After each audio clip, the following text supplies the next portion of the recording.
All right. Just give me a minute. Okay. All right. I think this is good. Good morning, everyone. It's good to be here. I think we can begin now because I was here by 9. Good morning, sir. Excuse me, sir. Good morning. Good morning, sir. Okay. Good morning, everyone. Good morning. Our lecturer, our first lecturer for day 8 is one man like Augustami will say that he's very creative and skillful at what he does. His name is Chidiebere, like you all know. He's also known as the Ezemo of sport and an international award-winning sport journalist with the International Sport Press Association. He has worked with in Nigeria sport media. He's an anchor, assistant marketer, sports researcher, brand promotions manager, reporter at Nigeria Info FM, Cool FM Nigeria, IOC Young Leader Sport Ministry, Badminton. So, ladies and gentlemen, we will be talking to us on how to make video work for you. Please let's make welcome Mr. Chidiebere. Thank you very much, sir. You can proceed. Welcome, sir. Thank you very much. That was very kind of you. Reading all of those things. But thank you. Thanks to everyone who is here. It's a pleasure.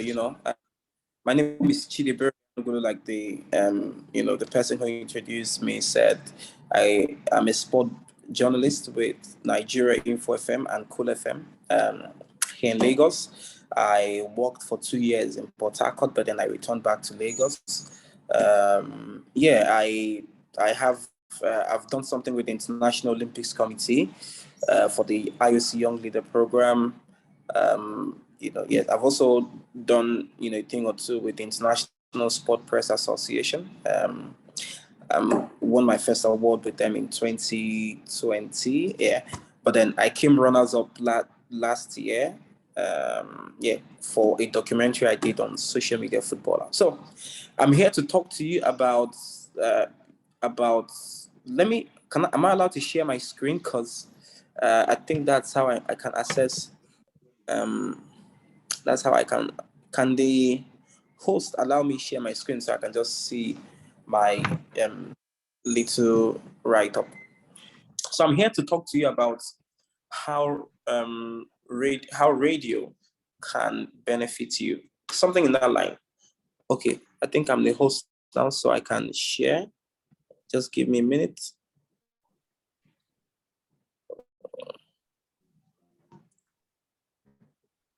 Okay. All right. Let me do that now. All right. I'm sure everyone can see my little write-up. Big thank you to the host. Am I still visible? Can everyone still see me and see my screen at the same time? I'm using a smartphone, so I can only see the screen. Okay. But continue. All right. No problem. Big thank you to the special advisor to the governor on media, Mr. Sammy Wejinger. He's don't get the opportunity to work with him when I got to PH. He had left us then, and he's leave long talk. Send me money. No, tell me fair. Big thanks for waiting. You're a big man. Send me money. I gotta take it easy. I'm see your boy. So it was a big thank you to Mr. Sammy Wejinger, special advisor to the governor on media. It's such a huge honor. I know some of my colleagues have also had the honor of coming to speak on this platform, and this is something he's been doing for maybe close to a decade now, if not a decade. So I feel honored to be here. Though I don't think like I have a lot of experiences. I mean, he called me. Yeah, he called me. It was like last night actually, so it wasn't like he called me like 2 weeks ago. But I was very happy and open to come and just really have a chat. I would like to make this more of a conversation. I believe some of you who are here are just starting to get your media experience. I wouldn't want to say radio experience, I would rather say media experience. And that was why, if you look at the topic, I said how to make radio, then in quotes, media, because I rather say how to make media work for you than how to make radio work for you. Because some of you might end up working in television, some might end up working in radio, or some of you might even end up working in communications in other companies. So it's really all about communication. So yes, I'm excited to be here. Let's just get into it so I don't waste your time. I'm going to make this maybe 15, 20 minutes presentation. If it's really a presentation, but I'm just going to talk for 20 minutes. Hope I don't bore you guys. And I'm going to open up the floor for questions. Hopefully you don't ask me a question I can't answer. So we can just have fun, and I can share my little experience with you guys. I've been doing media for 7-8 years. I actually started doing media when I was in the university. I attended the National Open University of Nigeria. Great school. Because it's work and learn, so he allowed me intern as a sports journalist, and also he allowed me school. So I was learning media, mass communication in school, and I was I was putting into practical what I was learning. So I think I'm one of those few with that opportunity. And in fact, I got my first paid media job when I was in 100 level. I remember it was an online magazine. They are defunct now. It's called Impact Link Magazine. And yeah, and I got the job, Let me tell you the story of how I started working with Kwazubia Info. It's a very funny story. And Kwazubia Info, alongside Beats and Nigeria FM, that's some of the biggest media houses in Nigeria. So my story is a very funny story. I actually started working here because of something I did, because of a letter I wrote. I wrote a letter to Femi Obong-Daniels, my boss, and that was it. And that was how I got, and this was January of 2015. And that was how I started. I could write, so I wrote this letter telling Femi about how I'm open to learning, and because Femi and the gang had just started at the time, and they were doing big in Lagos. So I was just very excited to be a part of them. But then my story wasn't straightforward, because I didn't even start with Femi and the gang. I started with a newspaper, a sport newspaper Femi was running at the time. Forgotten the name now. So I started with this paper, and I was writing for the paper. I was learning, and I was writing too. And then, so when I write, I usually post my write-up. Like if I write a news story, I often wrote news stories then. And that was when I actually started my BSc program at the National Open University. So when I write, I would often post them on my Facebook.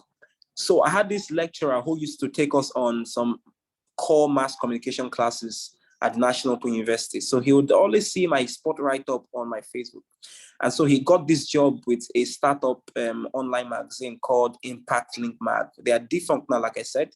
And he said, "Oh, Chibi, I see your write-up. I think you can do well. Come and work with us, and we'll pay you 15,000 naira." And I was in 100 level then, and it was my introduction to media and everything.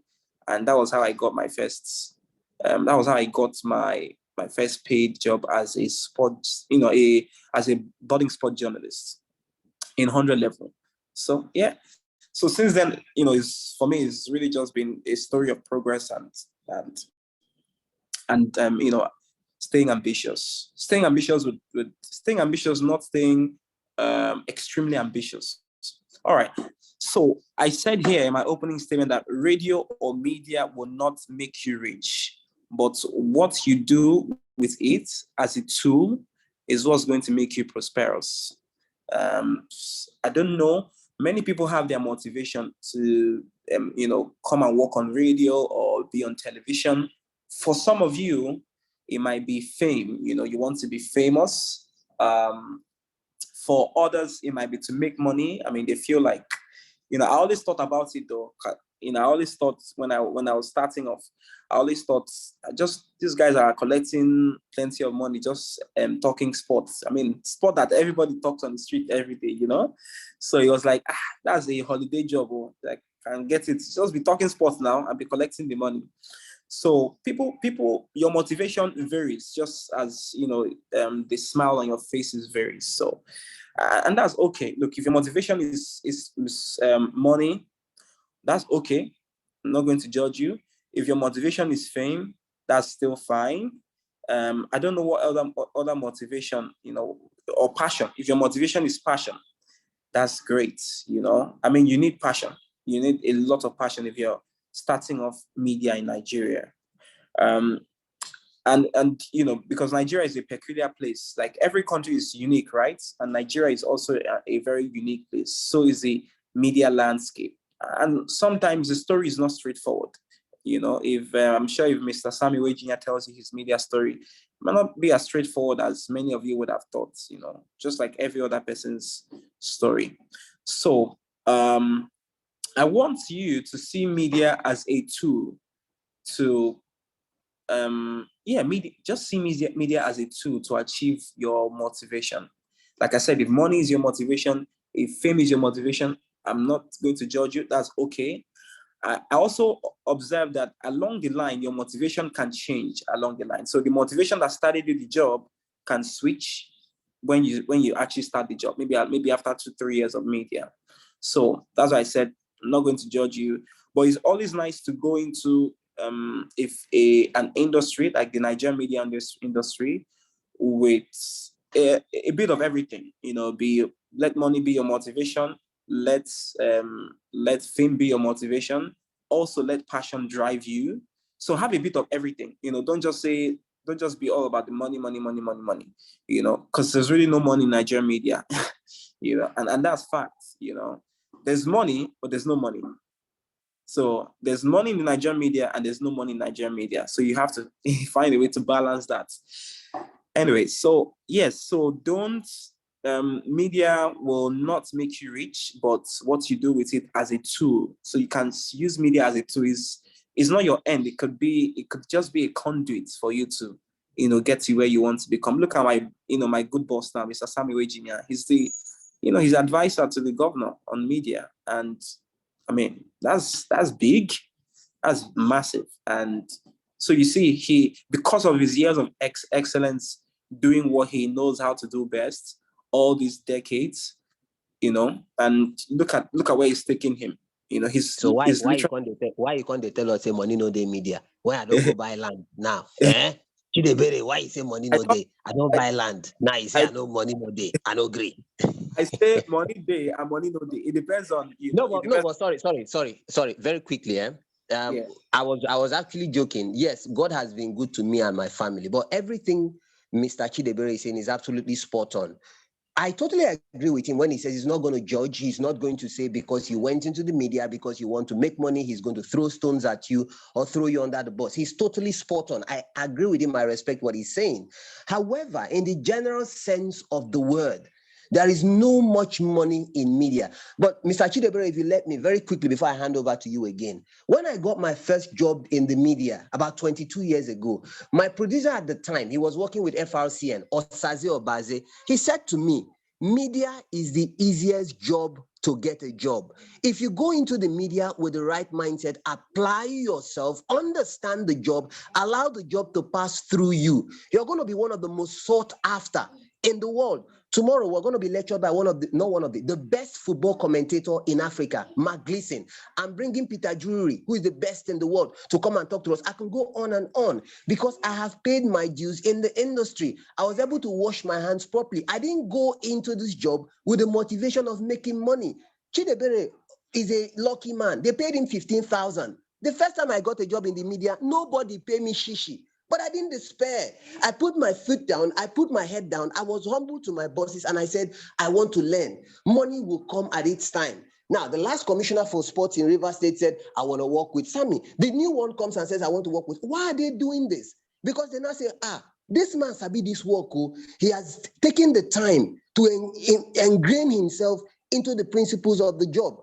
So I don't think money should be the most important motivation you should look at if you want to go into the media. But I say to you before I go back to Oga Chidiebere, if you know the job, if you understand the job and let it pass through you, jobs will chase you, money will chase you, positions will chase you, you will gain respect, you will have a good name. And like they say, a good name is better than silver and gold. Oga Chidiebere, forgive my mental flight. Over to you, sir. Thank you so much, sir. That was such a great, I mean, it's always nice. I could literally just sit and be one of the listeners and listen to you. Thank you so much for that addition. And, well, like I said, everyone's story is different. I think if you're really looking for, if you're going to answer the question, how do you make media or radio work for you? I mean, Mr. Sammy Wajinger, the legend himself, is I think he's a perfect example for someone who has made media work for him. And, because, I don't think there's any new thing I'm going to say that he hasn't told you guys, but I'm just going to share from my little cup of experience with you guys and, just maybe reiterate some of the things you've had over time. So, so let's look at some of the points I put out here. You have to find a way to build your radio brand. You have to see radio as a tool, like I said, or media as a tool. You need to take advantage of media. And I'm going to be straight up with you guys. I'm not going to sugarcoat anything. I'm just going to be straight up with you guys. You need to take advantage of your time in the media. Don't be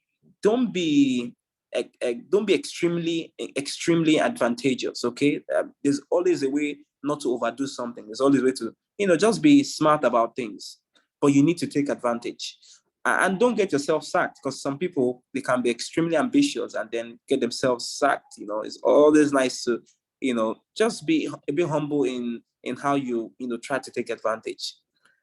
I can't teach you that. Nobody can teach you that, but you have to figure it out as you go ahead. There are many things no one will teach you in life and in the media, as this case may be, that you have to find a way to figure out yourself. And, so the first point here is, I said, leverage on new media from radio.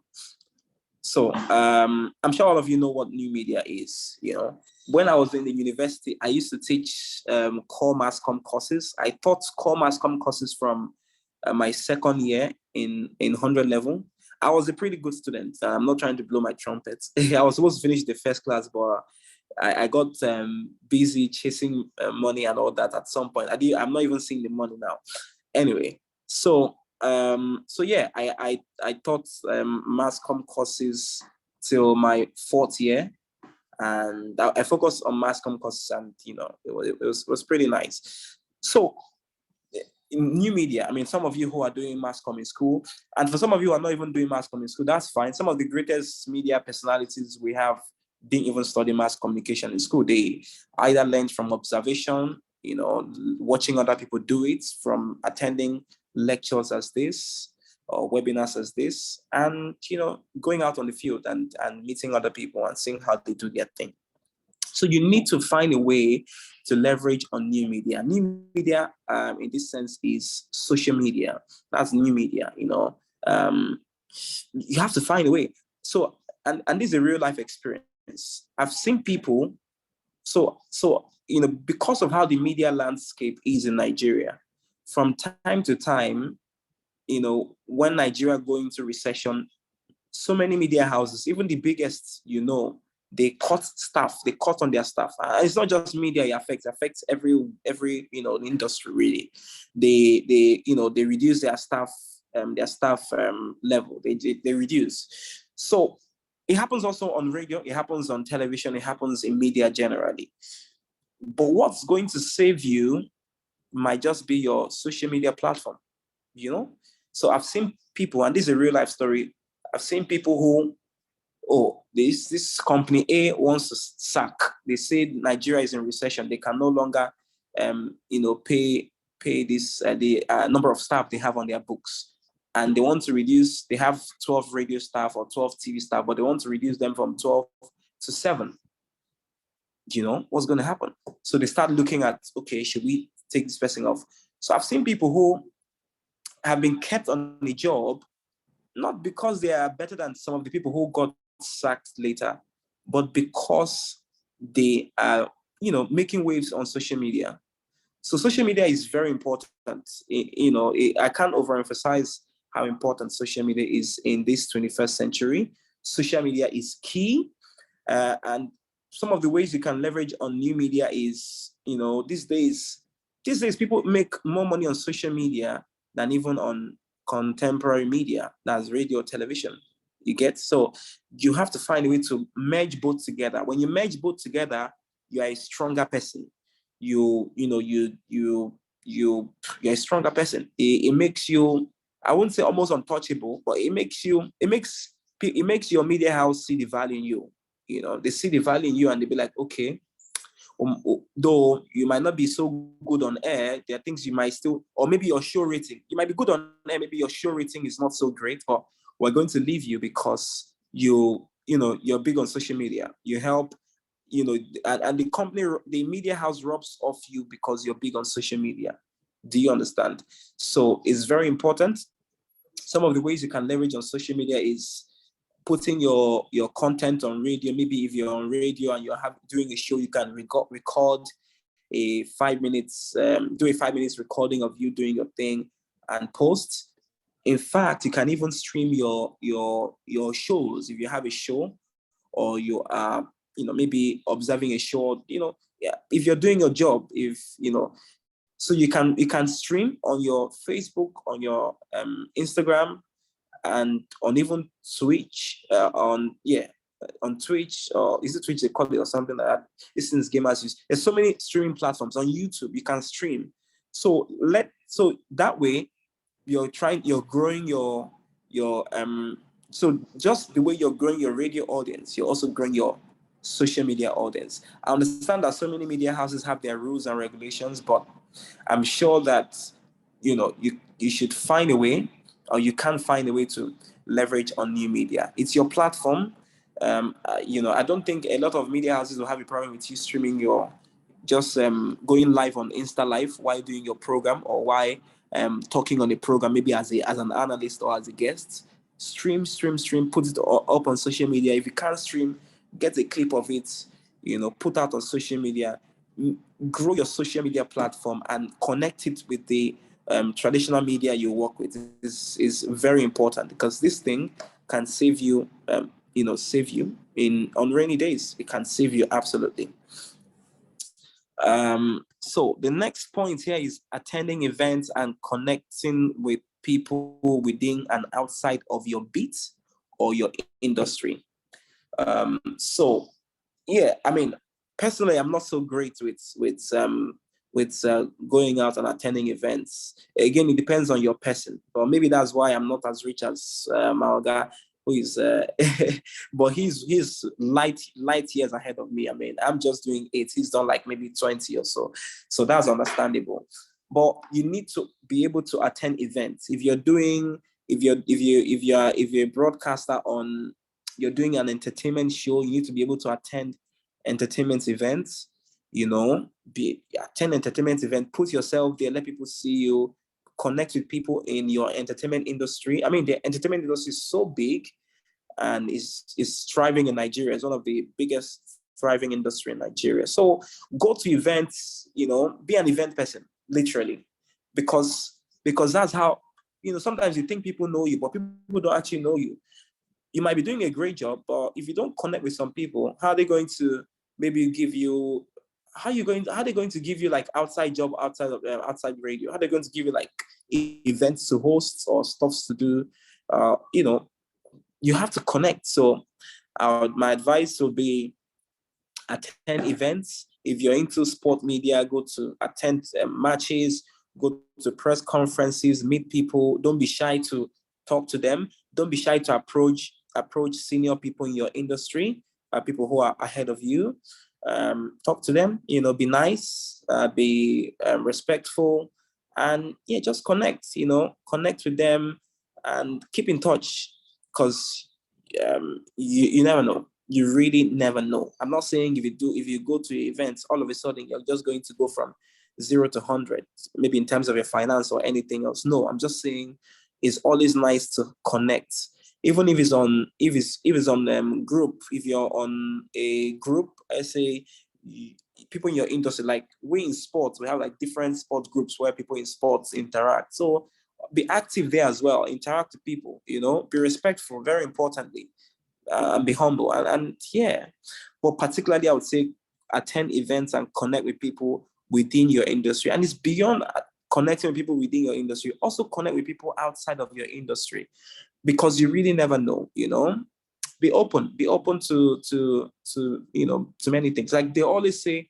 as a media person or as a journalist, you have to have an idea of everything. Politics, even though if you're as a sport journalist or maybe as an entertainment broadcaster or OAP, you need to know a bit of everything. Know a bit of sport, know a bit of politics, know a bit of. So don't just focus on your own beats. Know a bit of international politics. Know how the power is playing in the US, in the UK, Putin's war on Ukraine. Just have an idea, of everything. You might not have a deep knowledge on everything like you do on your beats, but if they call you up and wake you up to talk on something that's off your beats, have an idea, be able to say something meaningful. So very important. And that's why I say connect with people outside of your industry. You might not see how that might favor you immediately, but like I said, you really never know. You really never know. So the third point I like to elaborate here is be more than a broadcaster, be a marketer. So, I mean, this might not be for everybody. Everyone have their like maybe areas of interest. I don't know the name of the person. I would really like to call you by your name, but the person who was introducing me earlier said a lot of things, brand manager, and and so many things. Yeah, you have to stay ambitious, but like I said, make sure your ambitiousness is not excessive. Make sure you're not extremely ambitious. That when you become extremely ambitious, then people don't want to be around you. It's because you don't want people to start blocking your line. Me now, I don't want to be calling Mr. Sami every day because he is close to the governor. Just be ambitious. Know when to call people, know when not to call people. Don't be in a hurry. So very importantly, be more than a broadcaster. I beg, call me anytime where you want call me. I go carry you go meet Oga. That one no be problem. Thank you, sir. So be more than a broadcaster or be more than a journalist. And I put this because, look, like I said, there's money in the media and there's no money in the media. It depends on how you approach it.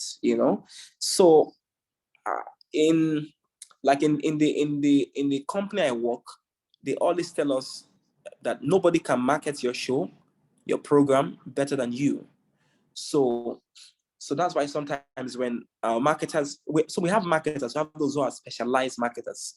I can't say I'm a specialized marketer because I don't have a certificate. I might be able to sell my program to someone and say, look, this is how my program would benefit you. Come and sponsor my program. Because these are ways broadcasters make extra money. And in fact, sponsorship and advertisement is the bloodstream of media. That is how they pay your salaries as a media person. If there are no adverts or sponsorships, the money don't come. So you have to also have a marketing mind as a journalist or as a broadcaster working on radio or on television, or even just a journalist. Everyone in Nigeria even should have a marketing mind. You get. So be open, be a marketer. If someone calls you up and say, why should I sponsor your show, or why should I sponsor this event you're doing?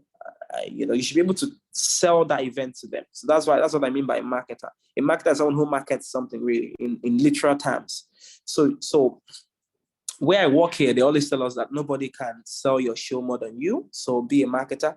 And some of us even bring some sponsorship deals to the station, and a lot of media houses have percentage. So when you bring in a job, you get a percentage as a staff of that company. So yes, be a marketer.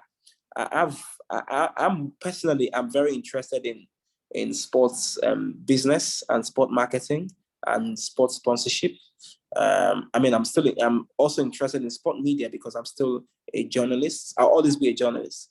But I'm also very, interested in, I mean, you might say, oh, maybe because of the money. Well, that's fine if that's my motivation. Or you might say, people have different motivations. I personally like the idea of being able to sell an event or a program, sell sponsorship, literally, to sell it to a brand, and the brand can see value in it, and be a part of it, and make something out of it.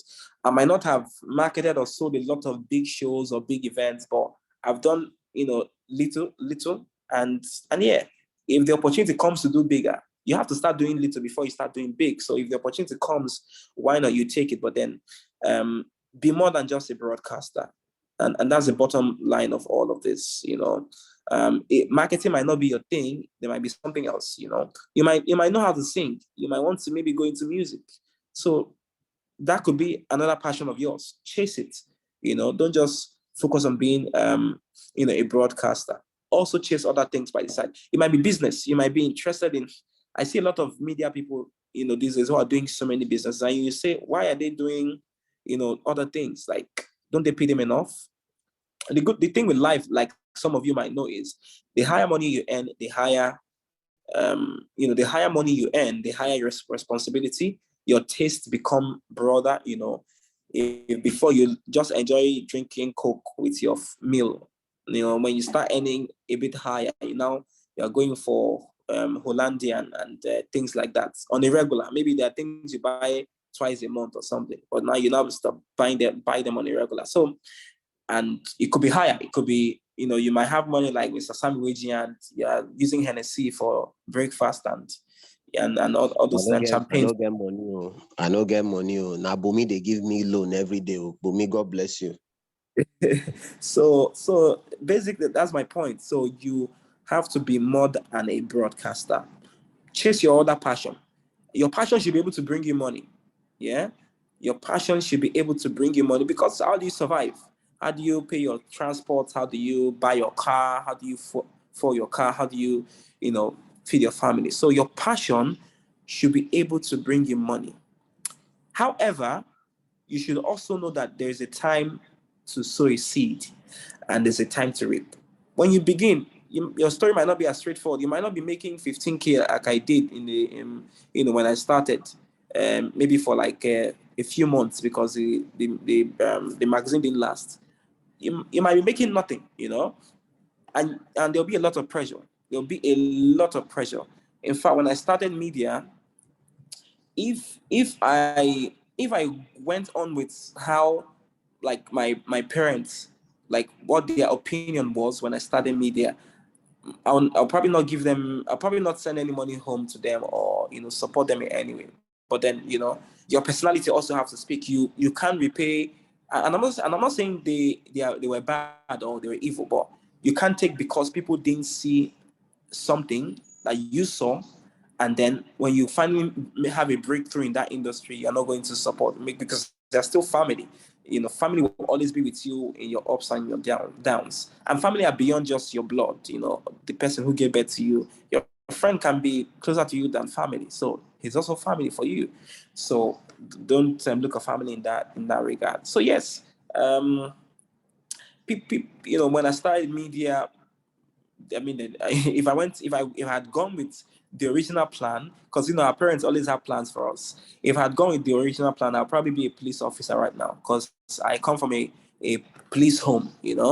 I went to police primary school, Obalinde in Lagos. I went to police secondary school, Akura in Anugwolu in Ondo State. I did 6 years there. It was a boarding school. In fact, our training was police training. Our uniform was police uniform. And I was going to go to Polak, and become a superintendent after, but then that didn't work out. But then I had other passion, and I chased my passion. And then my people didn't quite see it. They didn't, because money wasn't really coming home, even though I was making one or two money, but money wasn't really coming home. But then I chased my passion, because I knew that there's nothing I put my mind in that I couldn't, improve on. So I put my mind in it, and then I was doing mass communication. So everything just really came together for me. So yeah, you have to focus on it. I'm saying this because I was talking about your passion. Your passion should pay you. but your passion might not pay you instantly because you need to sow. It's like a farmer.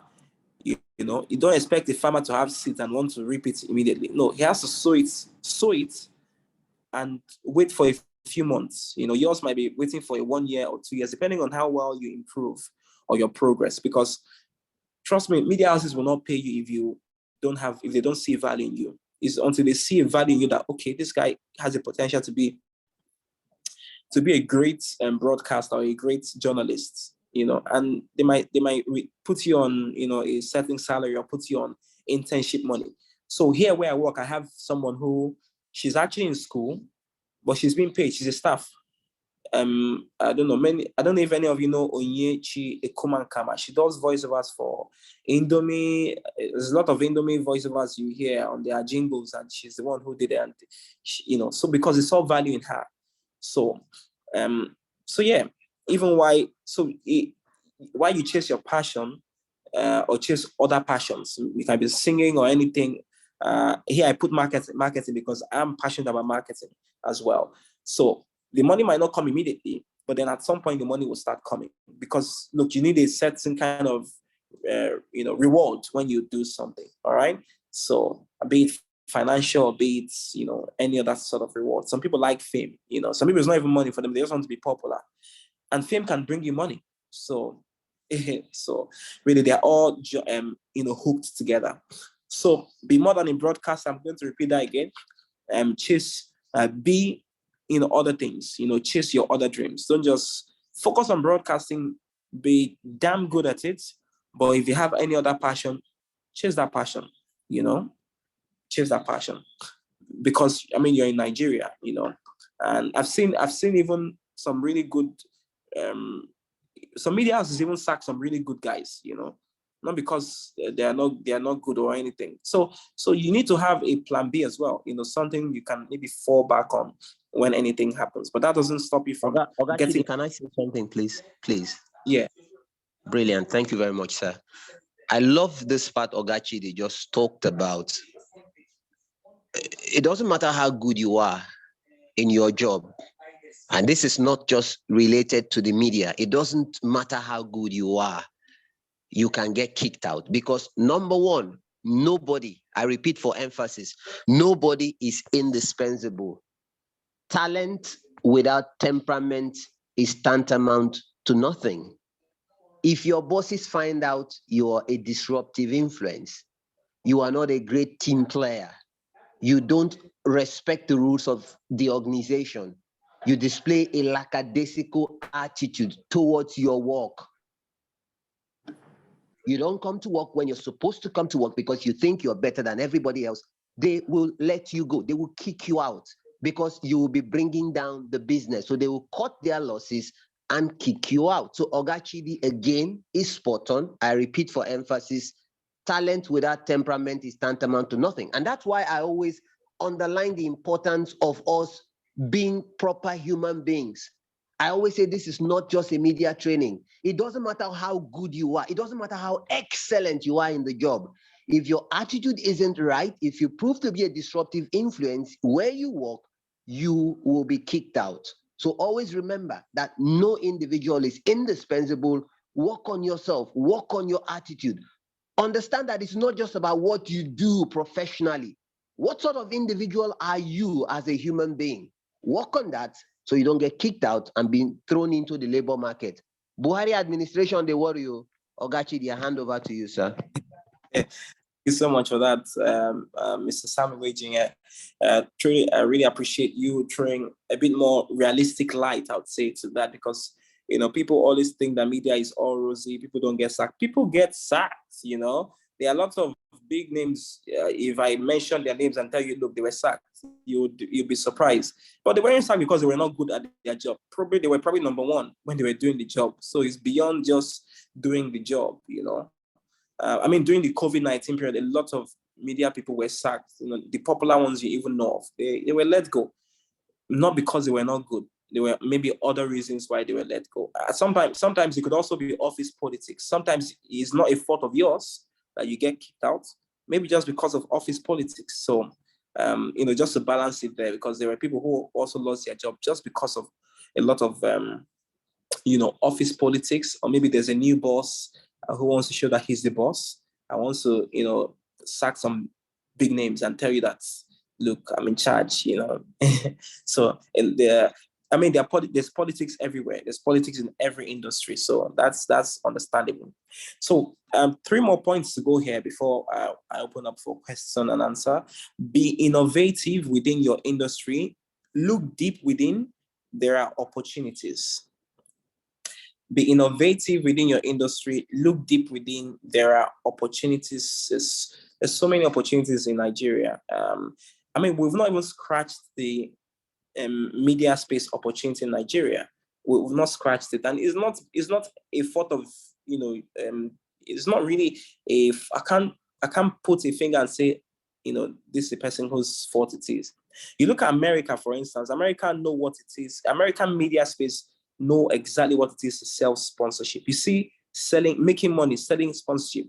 That's one area Nigerian media space haven't really ticked it there. There are a lot of companies. Again, it's not really their fault because companies in Nigeria don't understand why they need to buy sponsorship or sponsor a show or do this or that. They don't really understand. They don't see the reason. But if you go to America,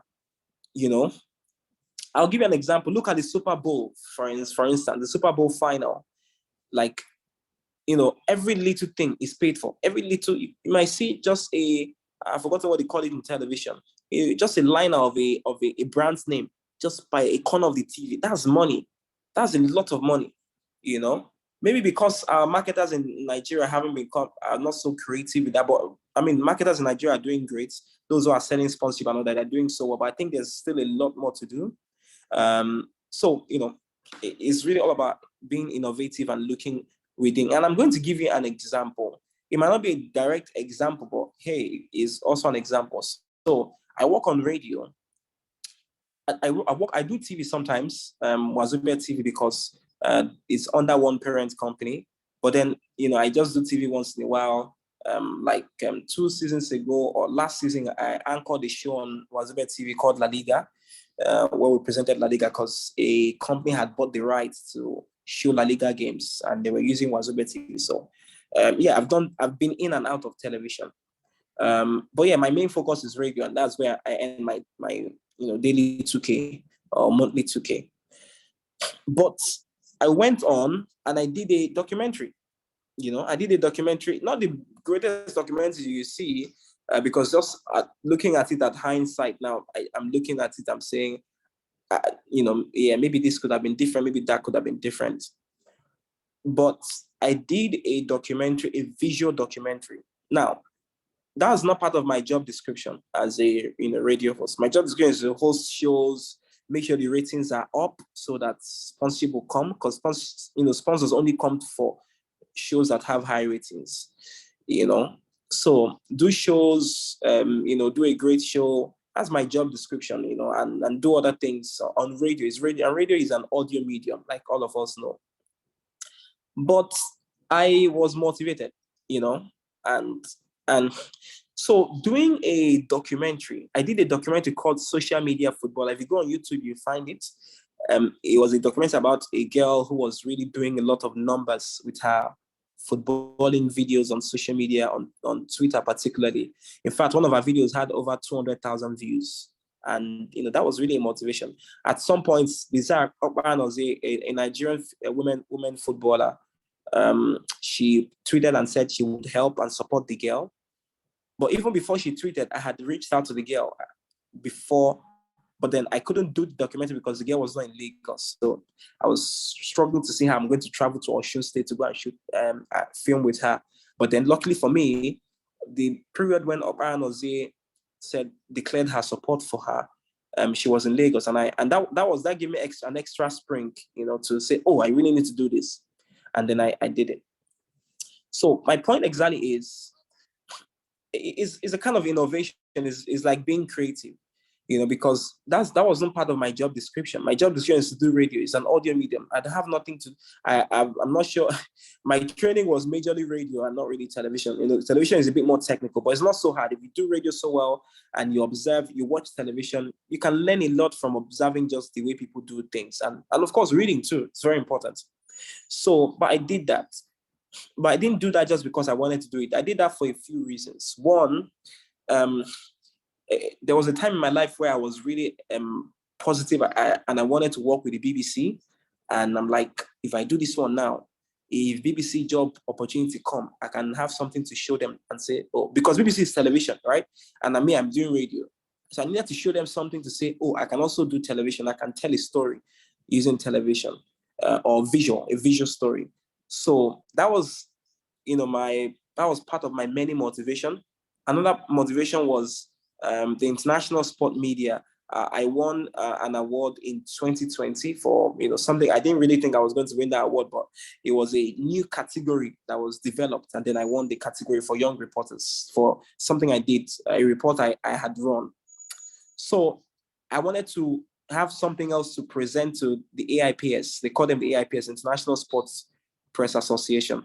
I needed something to present the next year when the award was going to hold to. I needed to enter another of my work.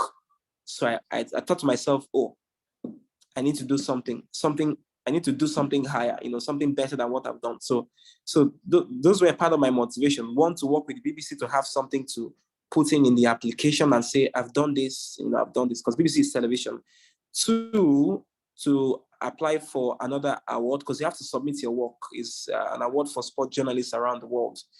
So, and three was to have, I was actually passionate about doing that story. And so you need passion. You actually need, if you want to do well in this industry, though you are chasing money and all that, you want the money and you want the fame, you also need to have passion.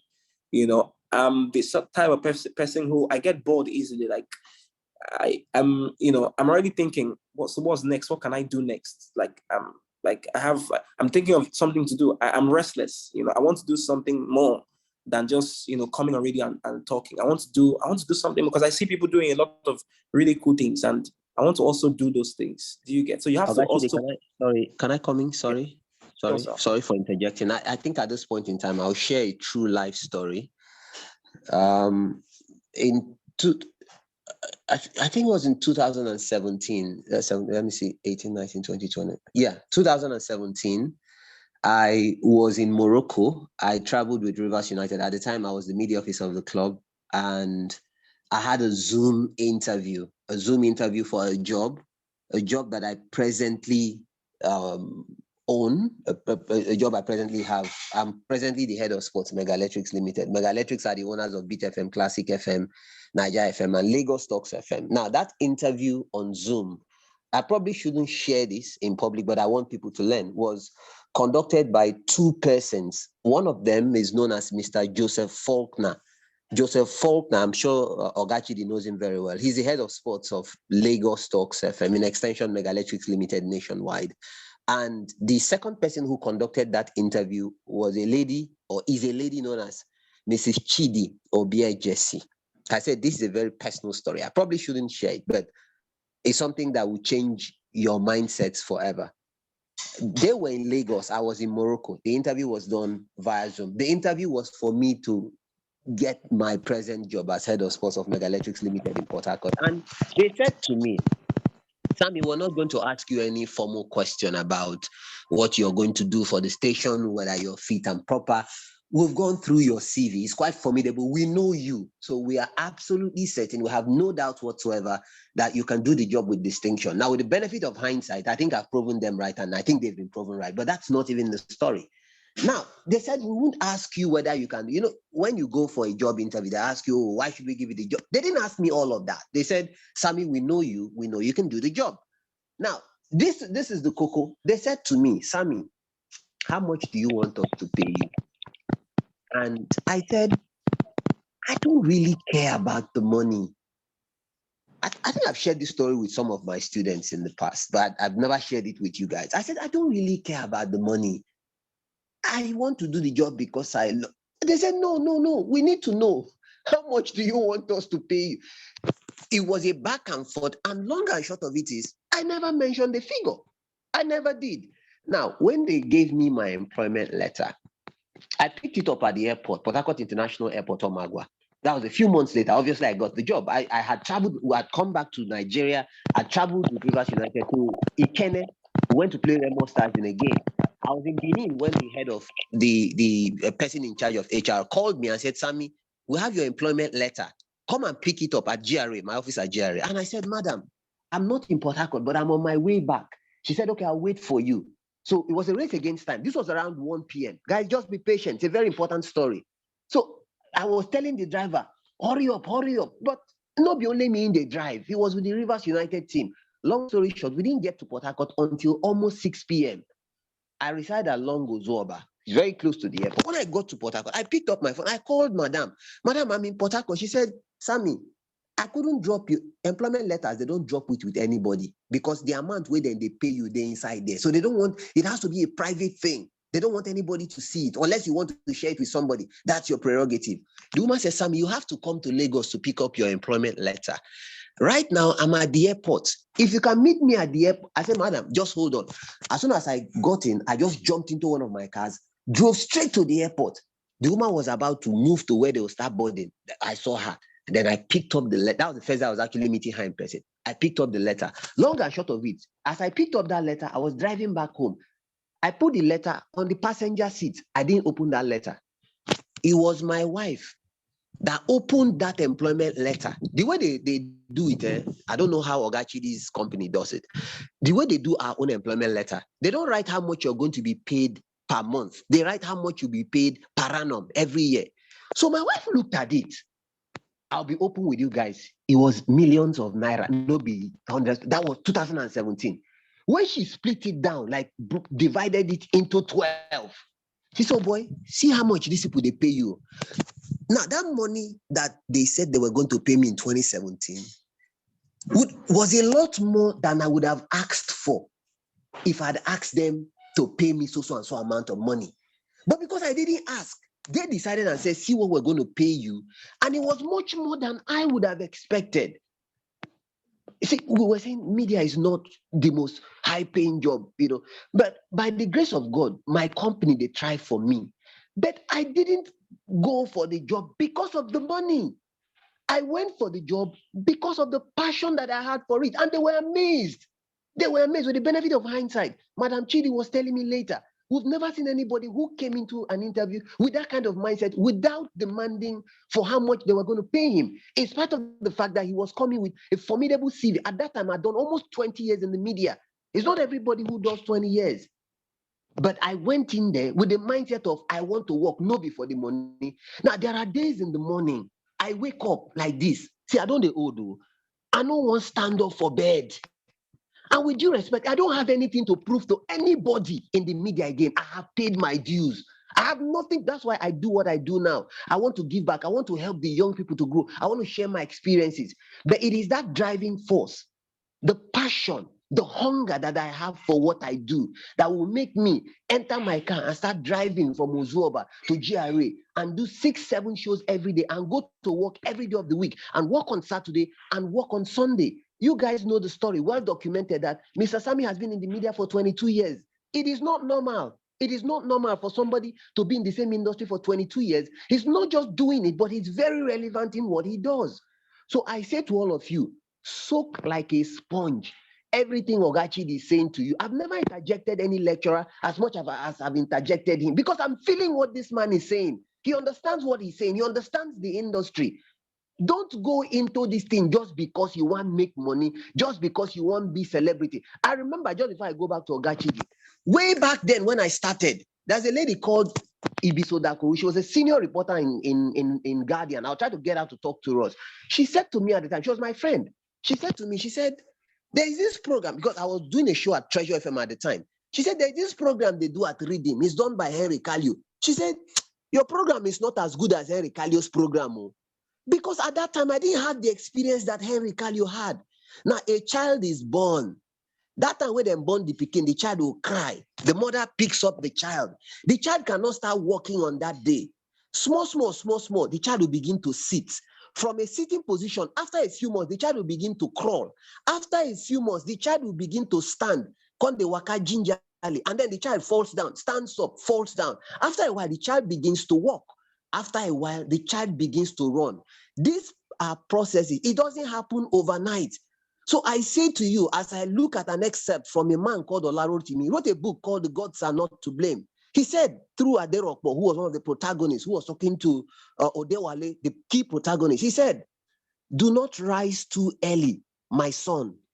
The dew of life will soak you. There is a process. You cannot be like Oga Chidi overnight. You cannot be like Mr. Sammy Wejia overnight. You cannot be like Mark Gleason or Peter Jury overnight. It is a process. Just like the child that was born, that sat and crawled and walked and ran. It is a process. Take it easy. Don't rise too early so the dew of life will not soak you. Be patient. That is a virtue that a lot of young people coming up today do not have. Embrace that virtue. Take your time. Oh, Ogachidi has done about 8 years, going to 10 years. You never do one day, but you want to be a superstar. It doesn't work like that. Ogachidi, forgive my mental flight. I hand over to you again, sir.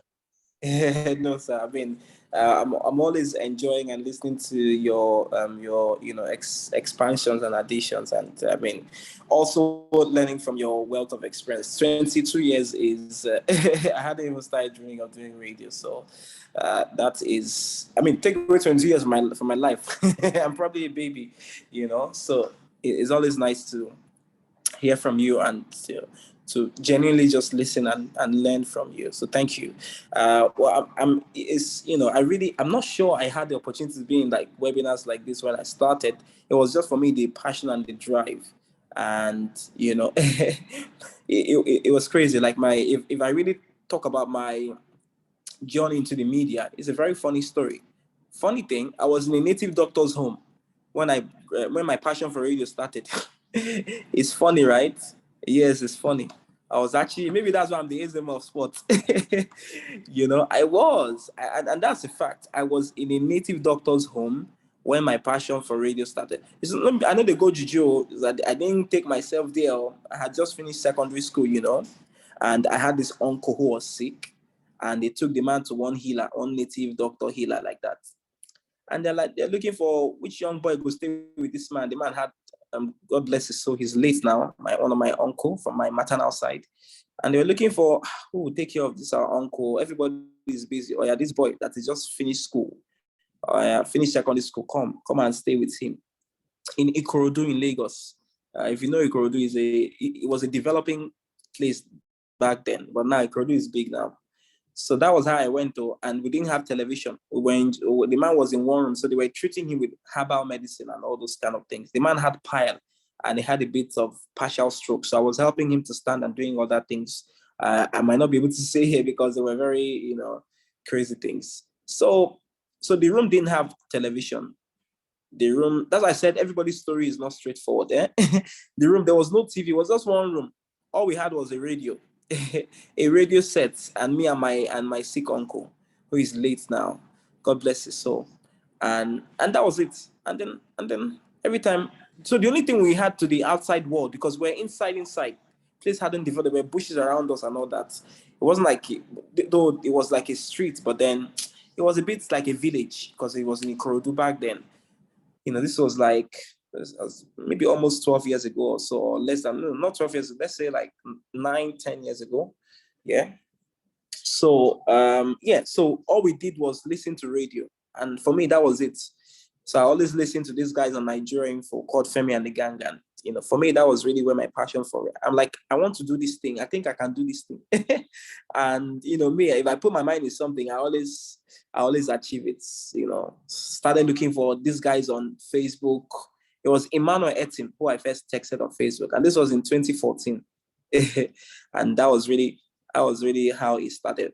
So it was Emmanuel Etim, but Emmanuel Etim did not bring me into this place. It was Femi who actually brought me. Funny thing, it was Emmanuel Etim who I texted. He only allowed me to come as a guest because I was disturbing him a lot. And I came on one of their shows as a guest. We had Bimba Woyele, one of my former senior colleagues. And then, Emmanuel wasn't responding again, when someone don't disturb you now, you don't want to, like, who's this boy? But then I wrote a letter. It was a handwritten letter I wrote to Femi that got me here, But then everyone has played a part in my story, and I'm really grateful to everyone. Played a very crucial part, because even when I was there, it was Emmanuel Tim who was like my senior brother, my elder brother, pardon me. elder brother so far, and and yeah, everybody, it's a long story. So what's Oga Sammy was saying about being patient and all that is very important. There was a time when I started, I was always eager to want to talk on radio. Femi would tell me, calm down, you're not ready yet. And I remember that thing like yesterday. A lot of times he would tell me, Emmanuel is a yes guy, Emmanuel hardly says no. So if I even tell him that I want to come on, he will allow me. But Femi was more on radio then. Now he's our GM, but then he was more on radio. So he would tell me, calm down, it's not yet time. Ogachidi, sorry, 30 seconds. I'm sorry. If I don't say this, I don't think posterity will judge me kindly. Again, Ogachidi, I appreciate you. I celebrate you. I've never interjected any lecture as much as this, but you are striking the right note. You're saying the right things, and you're motivating me to share stories. There are some persons I'm grooming right now. I'm not going to mention names. I watch these guys. They come with me into the studio. These guys are not even ready to be on radio, but I try to fast track their development. I notice because, they say they know they buy experience for market. They don't even know I notice these things. Their body language, they feel that sometimes that they're not really giving as much opportunity to talk as much as they want to. Again, it's what I said earlier. Don't rise too early. The dew of life will soak you. I'll share a story. I'm not disrespecting anybody. They say different strokes for different folks. I've worked with some of the best broadcasters in the world. Privilege. It's the grace of God. I've worked with some of the very best in the world. The most gifted Nigerian I've ever shared a studio with. I've asked, let me throw the question to the house. If you know the answer to this question, let me know. I have a gift for you. I have a present for you. Who can tell me the name of the most gifted Nigerian broadcaster I ever shared a studio with? Who can tell me the name of that person? If you know, just unmute your mic and tell me. Yeah, what's the name of the person? I've shared. I know my old students will know. What's the name of the person? Mr. Larry Izamoje. No, it's not Larry Izamoje. Larry Izamoje is a legend. He's one of the people who made me what I am today. Great broadcaster, Larry Izamoje, but that's not the name I'm looking for. Who knows? Again, like I said, look, I don't disrespect anybody. I've worked with some of the best. I've done commentary with Oga Chidiebere. I had to sit down and watch him talk. We did it in Bonny. Fantastic. Truman Nolly, I've worked with some of the best. But there's somebody who I would say, come, this guy was at another level. Who can tell me the name of that person? Okay, I'll tell you the name of the person. You can mute your mics. This person holds the record of being the youngest person to read the national network news. You can go check this out. The FRCN network news. That time where they use shortwave radio, where to listen network news, you go to hear noise. He was 17 years old when he did it. He's dead. He died at the age of 33. I'm way older than 33 now, but I looked up to this man. That's to tell you, he was ahead of his time. He didn't belong to our time. He was a progressive. The name of this person is Naphtali Tokwe Brown. I repeat for emphasis, Naphtali Tokwe Brown. That is my most gifted. I'm not saying he's the best or anything, but they say soup. Everybody say mama soup, nice sweet pass. There were certain things about Tokwe that I really idolize. Why do I bring this up? Silverbird Reading 93.7 is a special station to my heart. Now, I've worked with several radio stations. I would never talk down any colleague, any radio station I worked with. I learned a lot everywhere I worked. But the station where I learned the fundamentals, the basics, was at Silverbird Reading 93.7. That was between 2003 and 2008-9. That's where I was shaped. This Sammy Wejinya, this Oga Sammy you hear about, it was between 2003 and 2008 that he was shaped and refined. From there, I moved to Love FM, and people were like, excuse my language, what the F.K? They'd never heard anything like that before, because I was like busting at the seams. I was waiting to come to the fore. Nobody had heard me host shows, but I was being shaped, I was being honed, I was being prepared between 2003 and 2008. Majorly by Naphtali Tokwe Brown. Not directly. Tokwe Brown didn't bring me and say, Sammy, this is how to do it. No. How was it done? I was an undergraduate at the River State University of Science and Technology at the time. Now it's known as River State University, RSU. And I went to meet one of my mentors at the time. It was at the Alfred Davis Peace Sports Complex. It's known as the Civic Center. There was a basketball game that was ongoing. I just gained admission into the university at the time. And I went to him. I knew he was working there at the time. They were hosting a show called Reading Sports, which was the #1 sports show in River State at the time. I said to him, I said, Senior Bros, I just gained admission to the university. Please, can you give me a shout out? He said, I won't just give you a shout out. Come and join us in the studio. I've heard you talk before. I used to do this, commentary things, rough, nothing. He said, come and join us in the studio. I went there, just like a stringer. And that was how I joined the Silverbird team. At that time, I didn't know anything, but I was watching legends like Charles Kalu, Yop Rangpam, Segun Owolabi, Naftali Tokwe Brown, Loknan Dombin, LD, Claire Mofoku, David Obi. I'd watch these guys package the news, package the sport. Shegu Precious later came in. I began to learn. I began to learn how to script stories. I began to learn what the bulletin was like. I began to learn what it was to go to the field, what they call sound insets. I began to understand what the production studio was, the link between the production studio and the live studio. I was watching. I was studying those who were better than me.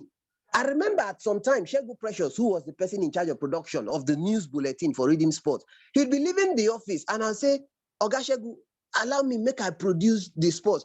He says, no, Sammy, you're not ready yet. You never said. I say, no, let me do it. Then small, they say, okay, write one story, write 2 stories. Then after a while, they said, Sammy, we want you to produce the entire bulletin. I grew up listening to the BBC World Service. Russell Fuller, Martin Fuchs, Ade Adedoyin. I could go on and on. I'd listen how they do it. Hello, welcome. It's the BBC World Sports with Nishat Lada. Manchester United have qualified for the semi-finals of the Champions League. They beat Barcelona by 3-0. Let's now hear from the Manchester United manager, Sir Alex Ferguson. And I'll hear Ferguson talk. That never left me. So when I started producing for Reading Sports, I would now go and record the sports bulletins from the BBC from 6:45 p.m. every weekday. I would take the audios from there and ingrain it to the things we're doing in Port Harcourt here. It was something new. It was a breath of fresh air. Port Harcourt people had never heard anything like that. Tokwe Brown was the person who was reading the news at that time. He got to find out. He was now saying, the bulletins have changed. It's better. It's richer. The quality is better. Who is doing this thing? What changed? They now said, it is one small boy that is doing IT here. He said he wanted to see the small boy. And if you look at me, I'm not even fat. Imagine how skinny I was about 20 years ago. And he said, it's you. So Tokwe took me under his wings. I will do the production of the whole script where this man go read on Saturday morning. And I will go into the studio with Tokwe Brown, expecting Tokwe Brown that when he reads one, he will not come to me and say, Sammy, what do you think about Man U's match against? He will not talk to me. I go to vex. I say, but na me do this whole thing. Allow me now make I talk. Tokwe will not talk to me. I'll be there. I'll be boning my face, frowning my face. Tokwe said to me, calm down, your time will come. So when Mr. Chidiebere says, Femi Obong-Daniel, and Femi is one of the best broadcasters you will ever meet. Femi is a god in human form. He's got a voice to die for. See, when I listen to Femi, if you guys don't know who Femi Obong-Daniel is, go and check Femi out. Femi is of the same ilk, of the same generation as Tokwe Brown. Femi and Naftali Tokwe Brown grew up together. They were best of friends. So they are people of the same generation, same ideology. Go and study Femi Obong-Daniel. Study what he does, study how he talks. So they say iron sharpened the face of iron. Oh, I want to be the best. It's not just in the media. It's not just radio. It's not just sports. Who is that person that you look up to? Who are the role models that you have? Is it Aisha Sese, who was formerly with the CNN? Is it Christiana Mampo? Who is that person? Is it Omotola? Go and study the mannerisms of that person. The diction, the intonation. How does that person carry him or herself? But to narrow it down to what Oga Chidi was saying, don't always be in a hurry. When the bosses tell you, you are not yet ready, don't frown your face. When there was this show we used to do back then at Love FM.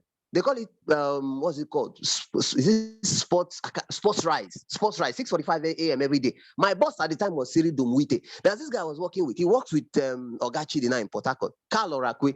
Sometimes, they produce the show finish. I know we'll talk reach 30 seconds. I go to vex. But now I look back. Hindsight is a beautiful thing.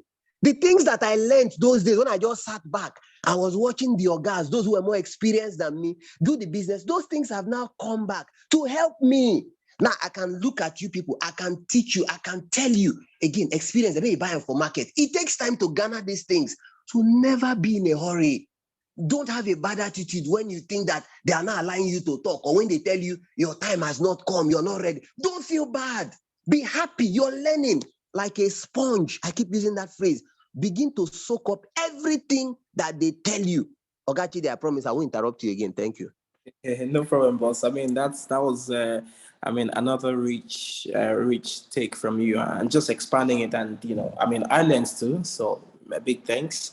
So again, it's really about being patient, and I think that is where your real reason for coming into the media will be exposed. So, if you're coming into it solely for money, like I said, I won't judge you, but if you're coming into solely for money, then you start to be a bit impatient because the money is not coming and your guy is telling you to be patient, you're not ready.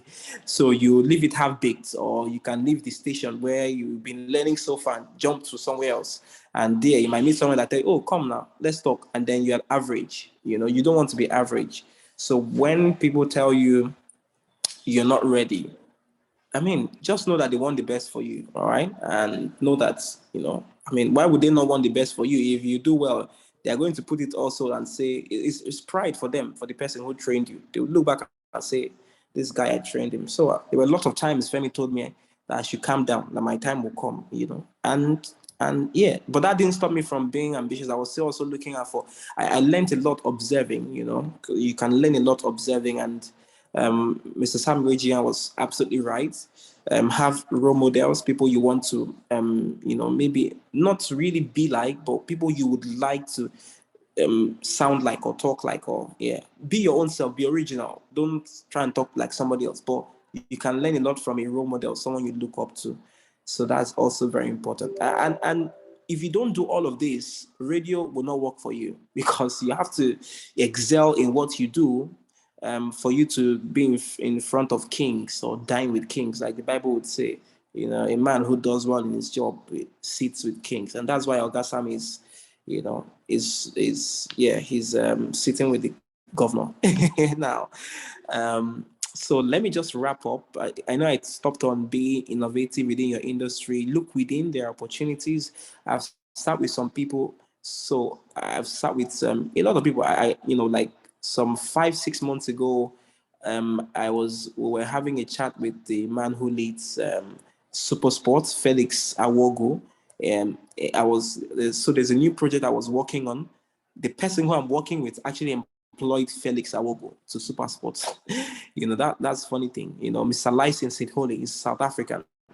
So, and he invited Felix. I was in his hotel and he invited Felix, Mr. Felix Awogo.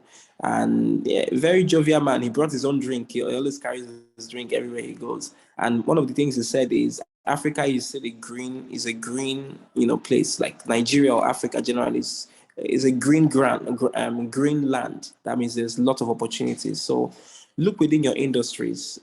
Within your industry, either you're in media entertainment, or you're in media sport, or you're in media news, or there are opportunities. There are opportunities that have not been explored. Be innovative. I don't know a particular way to tell you about this, but I give an example of me doing a visual documentary, even though my core duty was audio, which was radio. But I did that because I was ambitious and I had like future plans. I'm not working with the BBC now, but then this documentary helped me get, some gigs. I got some gigs where I'd made like, I made I made more than ₦1 million with, just with the documentary on social media footballer. I work with so that like lots of things I've done by the side where I've presented this and say, oh, I can work with you and do this because I've done this.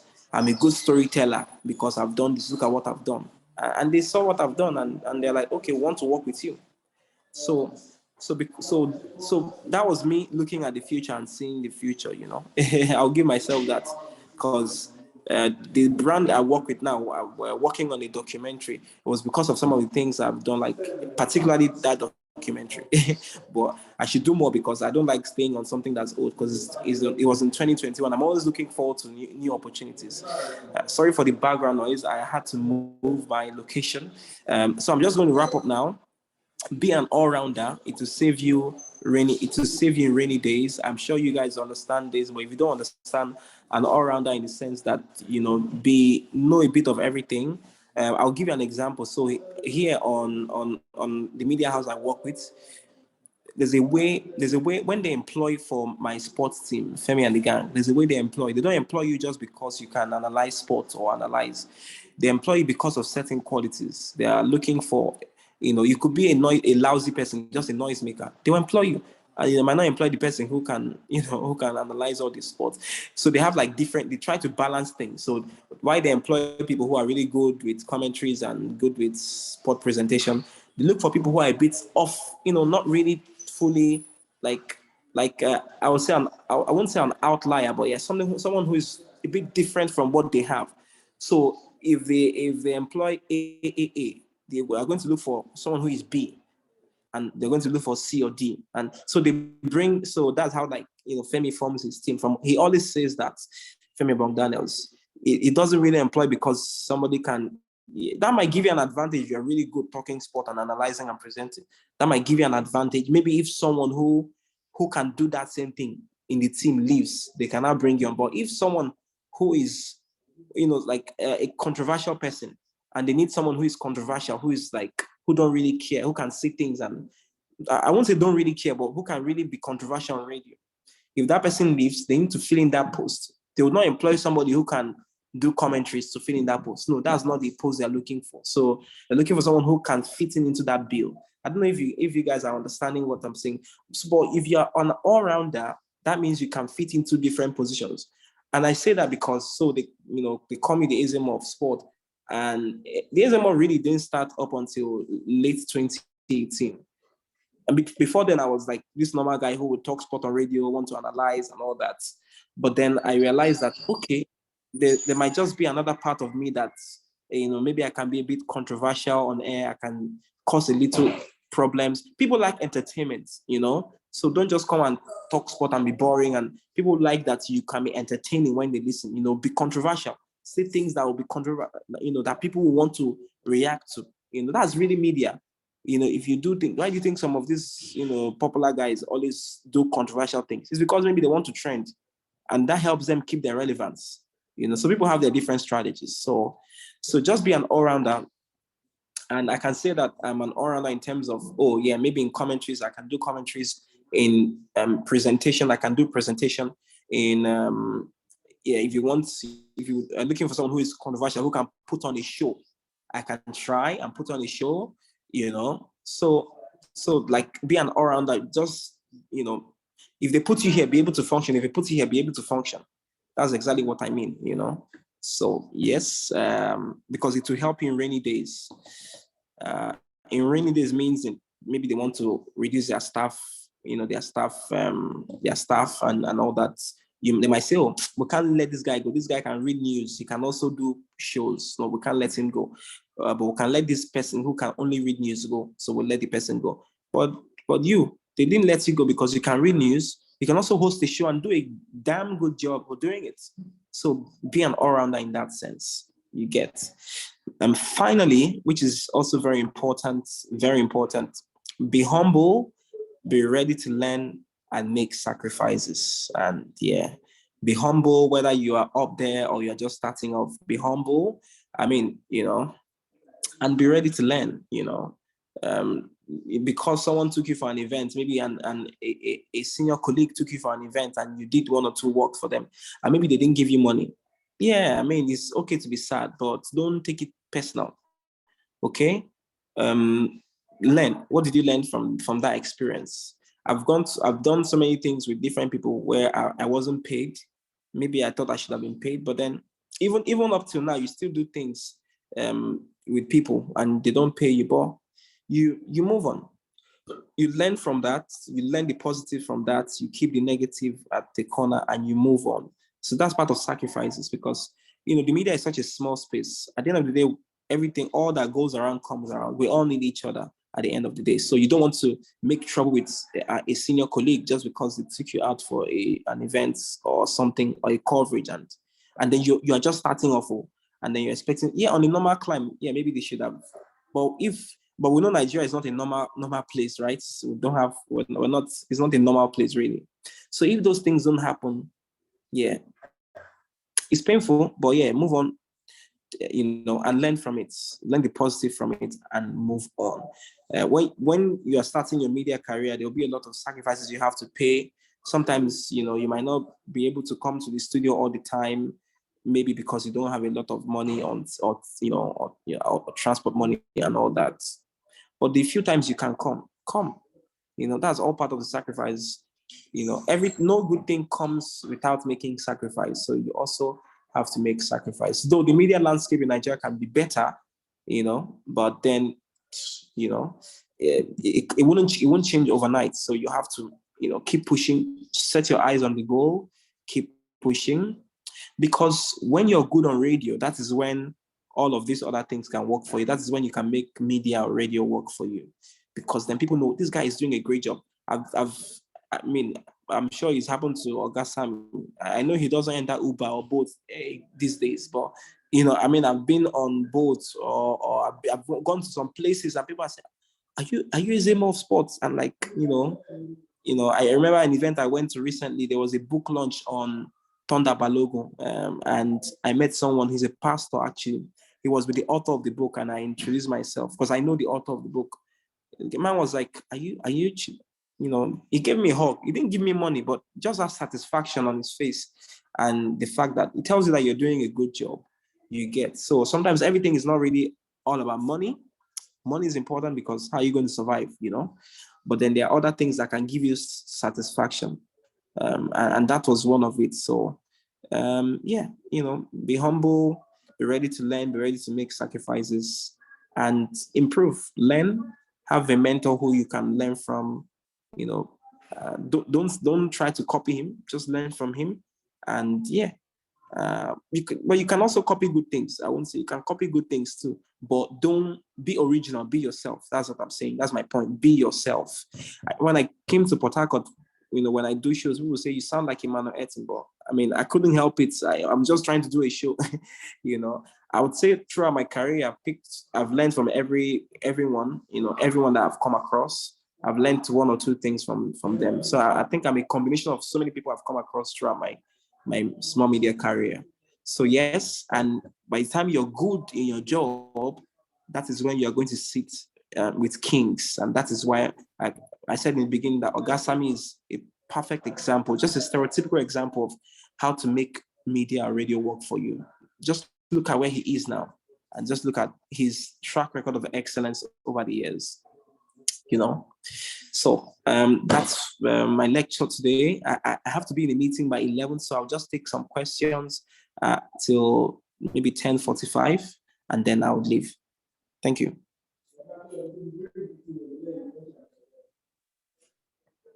Yeah, I have a question, Sha. All right. Yes, I do have a question. Hold on a second. First, disable your video. Thank you very much. Disable your video, please. Thank you. Okay, no, I thought that's somebody else. Chidiebere, not you. I was thinking of a student. Do we have a class captain here? Yes, I'm here. Class captain, don't let that happen again, please. Like Yes, I keep sir. saying, I don't care how good you are as a professional. If you are not right in terms of your attitude, you don't mean anything to me. No disrespect. The class captain coordinates the Q&A sessions. You guys need to learn to understand that. I made a correction yesterday during Mr. Kennedy Gondwe's class, and we do the same thing today. Class captain, you should know what to do. Yes, I do. Okay, do you have any questions? Anybody? Okay, Daniel Monday, your hands up. Please ask your question. Okay, thank you very much. Mr. Chidi, thank you for this beautiful lecture. Before I go on with my question, I want to say that I'm a very, very huge fan during your time here in Port Harcourt. My question is, how do you know when you are being over-ambitious? You talked about being over-ambitious as a bad thing. So how do you know when you are being over-ambitious? I think that's a great question. Thank you. So, if I come here to tell you I have all the answers, I'll be lying to you. There are some answers that even Ogasami cannot give you. He can maybe give you some ideas, But how do you know if you're being over ambitious? I just think you have to. So I always do something. Maybe I don't do it a lot these days. After the end of every day, before I sleep, when I lay on my bed, I have I fast track how my day went. I just do like when you fast forward something. So I go back because I always want to like achieve something a day. Like a wise man would always say, little drops of efforts, yield success. So I always think back at, I do it like a fast forward how my day went. Maybe I had an interaction with somebody and the energy they gave me was not a really good energy. And I'll try to analyze it in a neutral way, not to be on my own side. I'll look at it in a very neutral way. And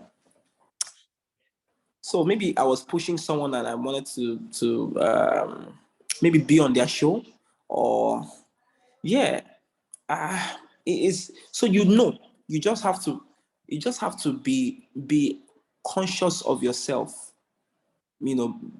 Don't do things just because you want to do it. Know what you're doing. Know what you're doing. If you know what you're doing, you will know. If you're being overambitious, some people might not tell you that or show it off to you, but always learn to read people's body language, you will know if you're being overambitious. You will know when to slow down a little, and when to, increase your pace again. So I think that's the way I'm going to answer the question. There's no particular way to know when you're being overly ambitious, except Ogasami can jump in and maybe share some light. Yeah. Let me just add, you're correct. Everything you said is correct. But like I always give the rule of thumb example. Everybody just open your left palm. Sorry, I'm eating and talking at the same time. Forgive the way I'm sounding. Open your left palm or your right palm. You see there are 5 fingers there. They are all different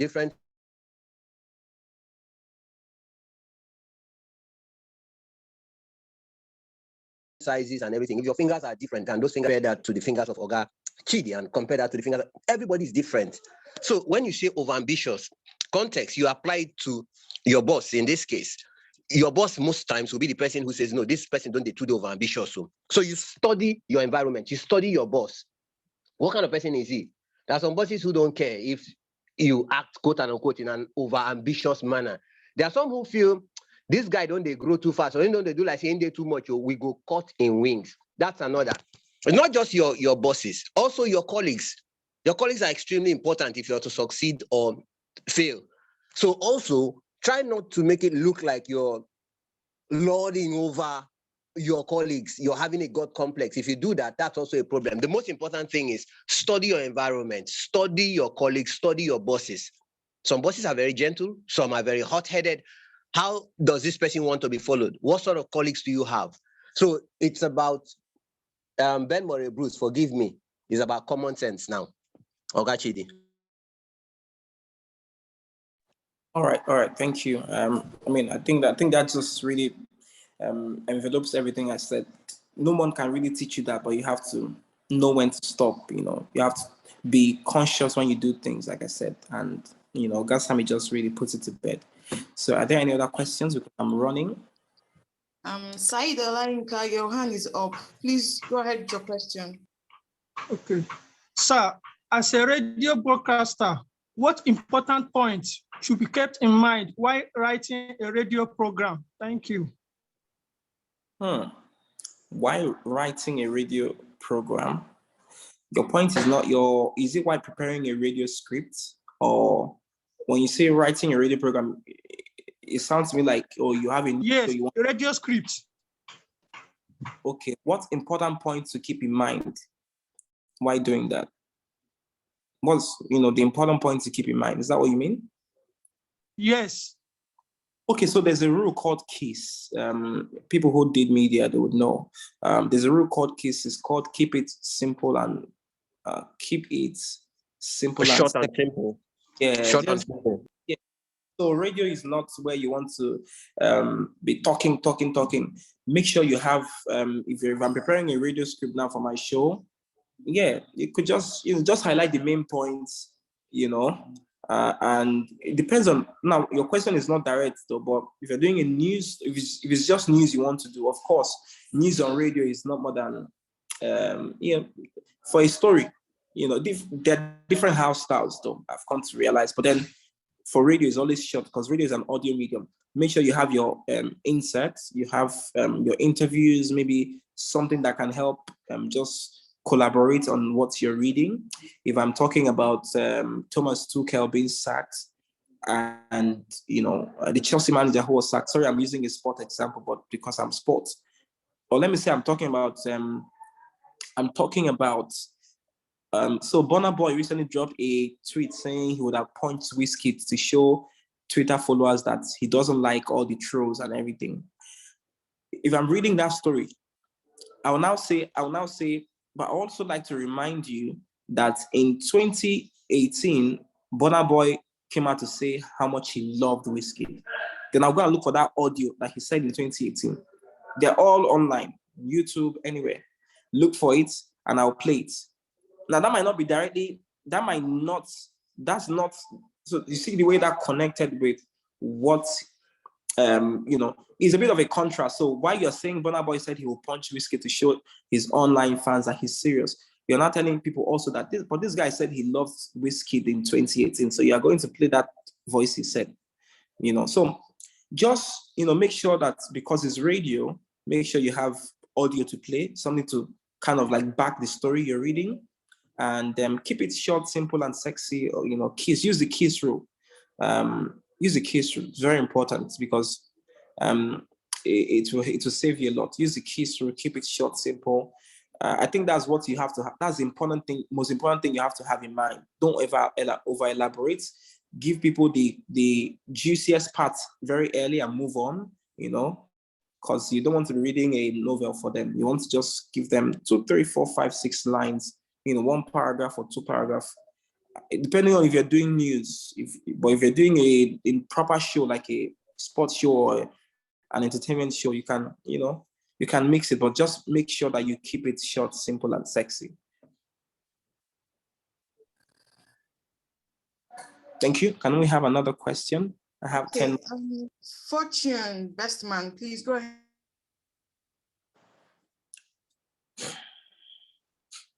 Good morning. Good morning. I am sorry about my voice. I'm not feeling too strong. You said something about being controversial. When you write your documentary, do you always add controversy in it? Being controversial in your documentary. Well, that's a fantastic question.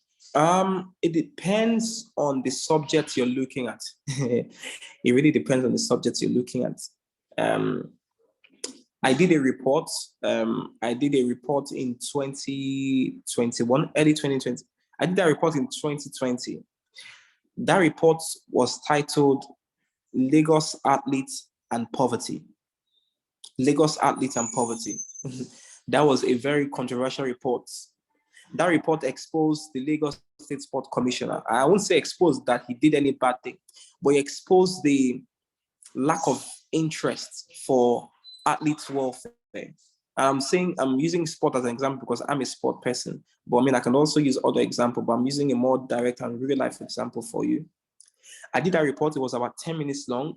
I did interviews. I interviewed like 8 athletes, Lagos athletes, 8 to 9 Lagos athletes. It was during the time when the sport festival was going to hold. It was very controversial. So it depends on the story. So like the documentary I did on social media footballer is a jolly good documentary. You don't have to say anything controversial there. You just have to open people's minds or eyes to like interesting things happening around them or happening on social media, or what's interesting about this subject, your subject, the girl I was interviewing, the woman footballer I was interviewing. So how do I call it? The controversy, I would say the controversy is dependent on the story you're telling, on the, what kind of story are you telling? Is it a generally controversial story? If I'm doing a documentary on corruption in Nigerian football now, that's controversial, obviously. That is controversial, So that's already on its own is a controversial documentary. If I'm doing a documentary on the, corruption in Nigerian football.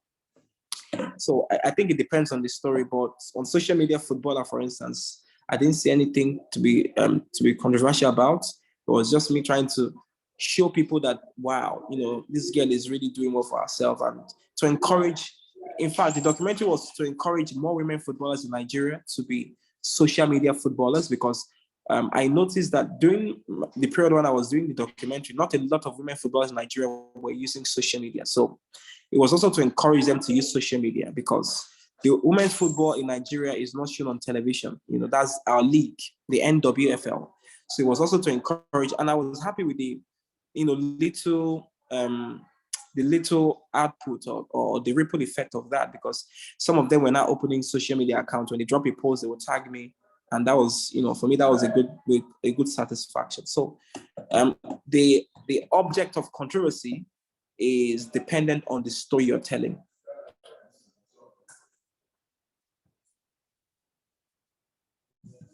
Let's take maybe 2 more questions before I run away.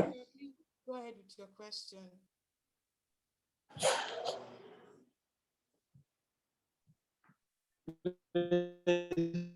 I have a question, sir.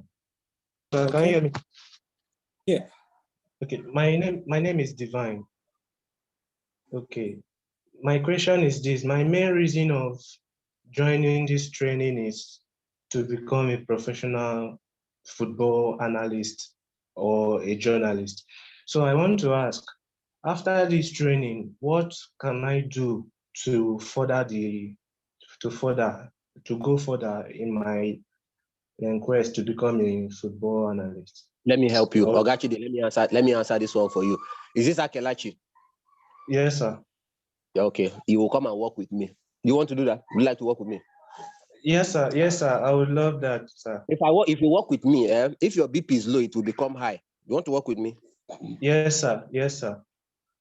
If your BP is low, it will become high. I repeat again. Do you want to work with me? Yes, sir. Yes, sir. Okay, I've answered your question. Next question, Thank please. you very much. Work with me.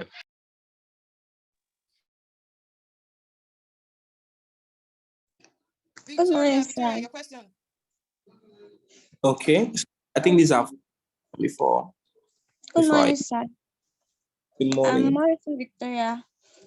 I have 2 questions, and one of it is, Victoria, before you ask your question, can you do me a favor, please? Okay, sir. Can you borrow me your voice, please? Thank you.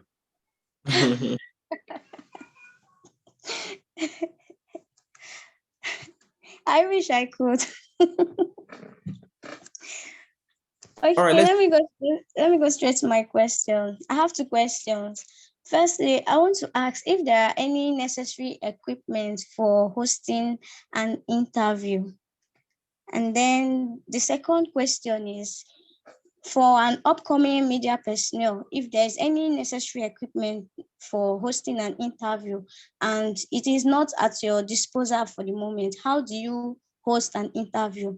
Because I really intend to host an interview with a friend, but I don't know how to go about it.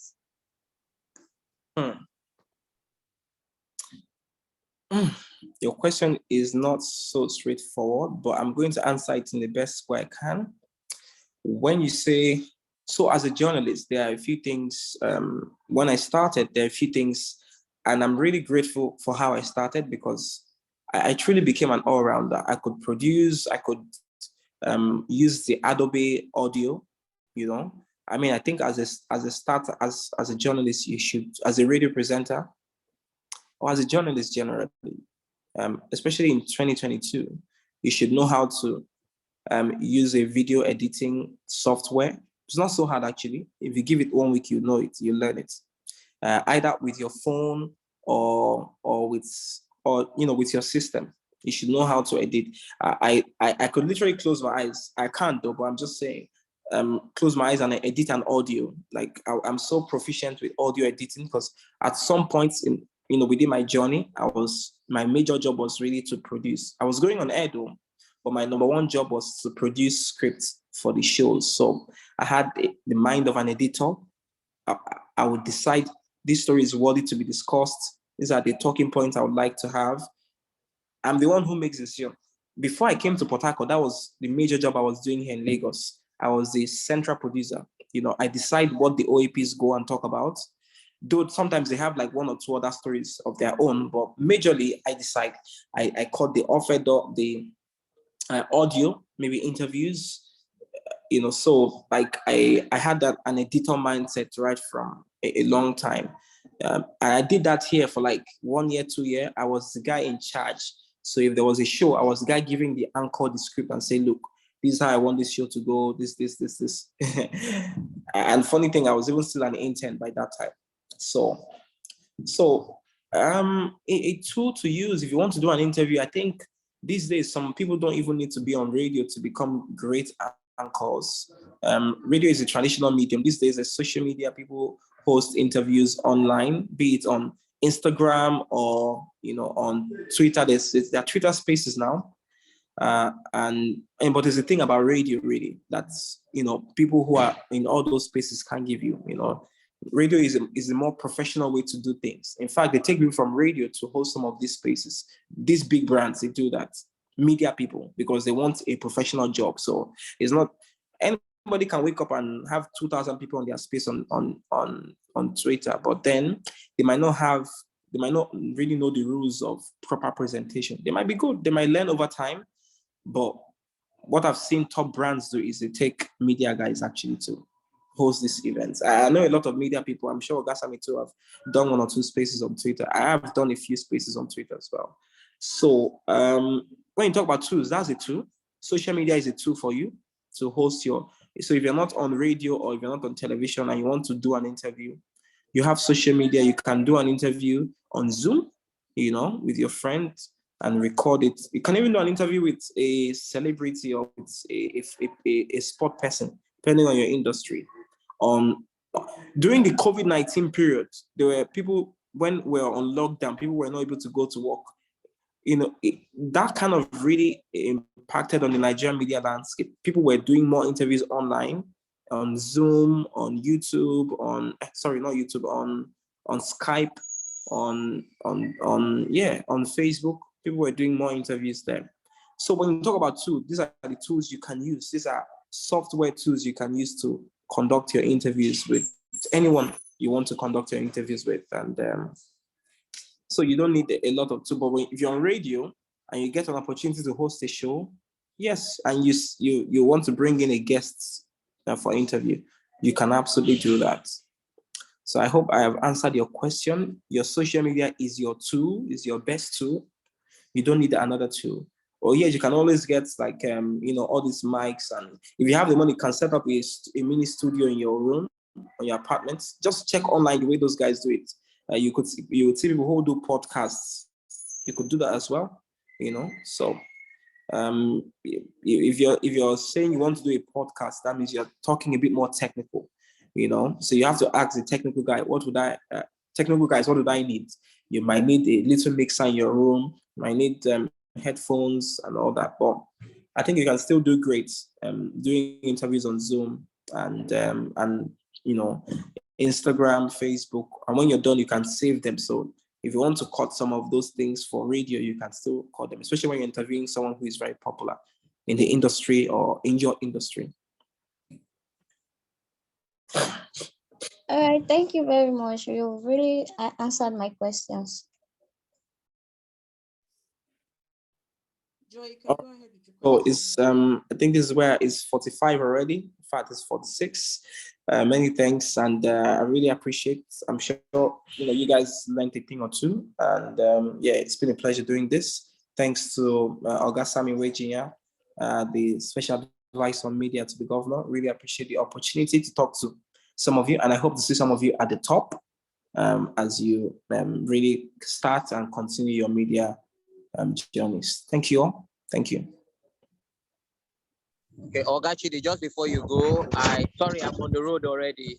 We'll have a big game this weekend, CAF Champions League. So we're doing a lot of work. I'm on my way to the stadium now, so I'm on the road. My apologies for the noise. So, Oga Chidi, thank you very much for everything you've done. I won't say much more. We'll meet in the other room. And to all the students, I congratulate all of you. It was a great class. I learned as well. I was very busy, but I multitasked and I made sure I was part of the class from start to finish. Let's continue working hard. I know that it's not easy. It's not easy at all. But don't give up. Keep pushing. Keep pushing. Nothing good comes easy. I'll see you guys in class. Have a wonderful day, everybody. Thank you, sir. Thank you, sir. Thank you, sir. Thank you very much. Sir. Thank you, sir. And God bless this team of sport. Thank you, sir.